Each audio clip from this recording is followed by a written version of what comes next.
20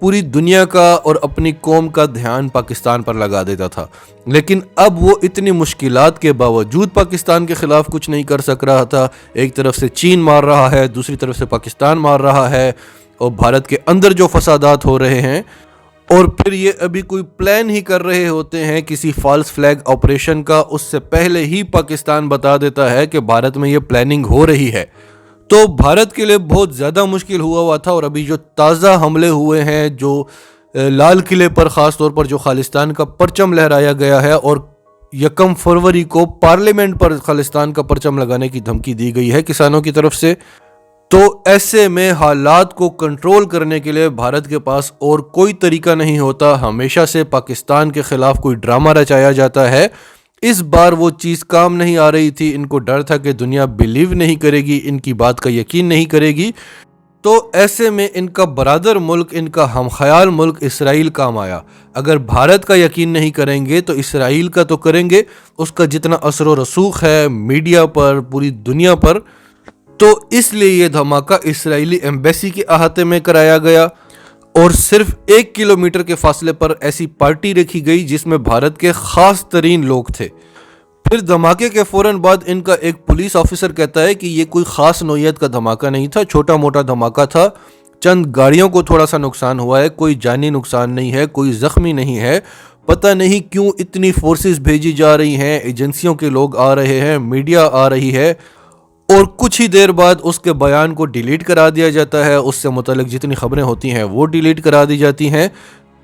تاکہ ان کا جو مقصد ہے پاکستان کے خلاف ایک بڑی نوعیت کا ڈرامہ کریٹ کرنے کا، اس کو نقصان نہ پہنچے۔ لیکن انٹرنیشنل میڈیا بھی یہی خبریں دیتا رہا کہ ایک چھوٹا سا دھماکہ تھا، چند گاڑیوں کو نقصان پہنچا ہے، لیکن دوسری طرف بھارتی میڈیا اور اسرائیلی میڈیا پر ایک ہنگامہ برپا ہو گیا۔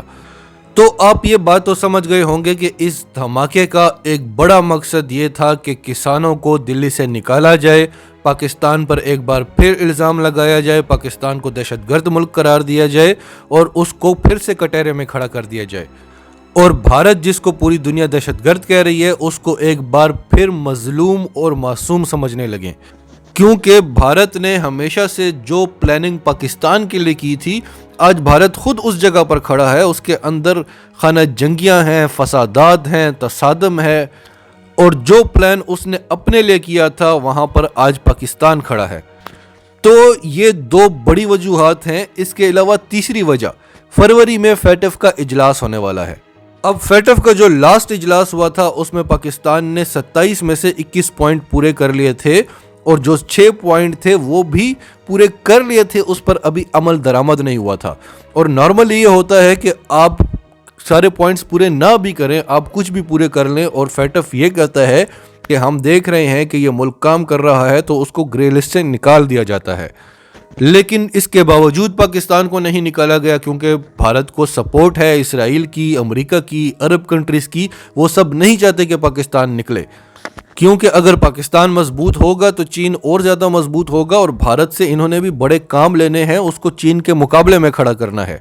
لیکن پاکستان اپنی پوری کوشش کر رہا ہے، پاکستان کے ساتھ چین ہے، روس ہے، ترکی ہے، اور دوسرے کئی ممالک ہیں۔ تو لاسٹ اجلاس جب ہوا تو انہوں نے کیا کیا، ایک دم سے نواز شریف کی تقریریں آنا شروع ہو گئی، فوج کے خلاف وہ کھلے عام بولنے لگا، جنرل باجوہ کا اس نے نام لیا،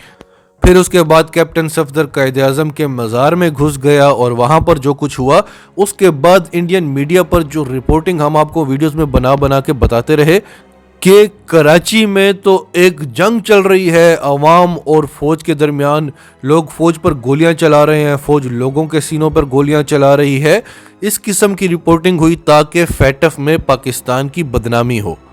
اور ان کا کیس مضبوط ہو۔ تو اب پھر فروری میں اجلاس ہونے والا ہے، ایک بات۔ دوسری بات، کسانوں نے دھمکی دی ہوئی ہے کہ وہ پارلیمنٹ پہ چڑھائی کریں گے جس طرح سے انہوں نے لال قلعے پر کی ہے، دوسری بات۔ اور تیسری بات یہ کہ بھارت کا جو مورال گر گیا ہے پوری دنیا کے سامنے، پوری دنیا جو اس کو مظلوم سمجھتی تھی، پاکستان کو دہشت گرد سمجھتی تھی، اب بھارت کو دہشت گرد سمجھ رہی ہے، پاکستان کو امن پسند کہہ رہی ہے، یہ تیسرا مقصد ہے۔ تو مودی نے ایک تیر سے 3 شکار کرنے کی کوشش کی ہے، لیکن انشاءاللہ تعالی ہماری سول قیادت اور ملٹری قیادت ایک پیج پر ہے. جب تک یہ ہمارے حکمرانوں کو اپنے ساتھ نہیں ملا لیتے یہ ہمارے خلاف کچھ نہیں کر سکتے. ناظرین آپ کا اس سب کے بارے میں کیا کہنا ہے؟ کمنٹس میں اپنی رائے کا اظہار کرتے رہیں. اور اگر آپ ہمارے چینل پر نئے ہیں تو ابھی سچ ٹی وی کو سبسکرائب کریں, سچ ٹی وی فیملی کا حصہ بنیں, اور ہماری ویڈیوز پسند آئیں تو انہیں لائک کریں, شیئر کریں تاکہ زیادہ سے زیادہ پاکستانیوں تک یہ میسیجز پہنچتے رہیں.